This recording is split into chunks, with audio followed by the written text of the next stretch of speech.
Autrefois, quand on donnait des lectures de ses textes, Karl était le centre.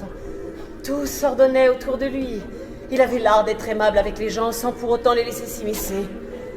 Avec son fils, c'est différent. On ne peut rien attendre de Friedrich. Il a une peur maladive du public, presque aussi maladive que la peur d'une ressemblance entre ses poèmes et ceux de son père. Il vénère passionnément son père, bien sûr, mais il craint qu'on ne le considère que comme un simple imitateur. Dans cette maison, les portes sont ouvertes.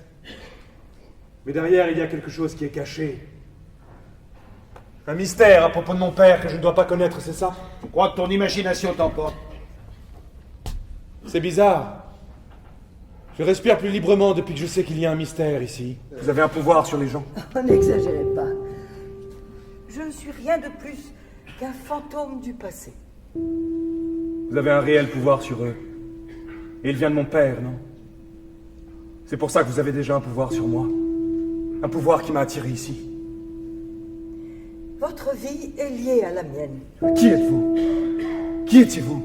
Il voulait qu'il puisse voir son père comme un modèle irréprochable. Vous avez créé la légende d'une vie. Il faut que nous en parlions librement. Aujourd'hui, la vie est justement plus forte que la légende. Je suis passé des milliers de fois devant ce portrait de mon père. Et aujourd'hui, pour la première fois, je vois un sourire au coin de ses lèvres.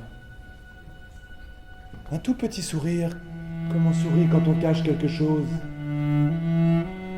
Et un sourire que l'on ne peut comprendre que si on sait soi-même sourire ainsi, aussi légèrement.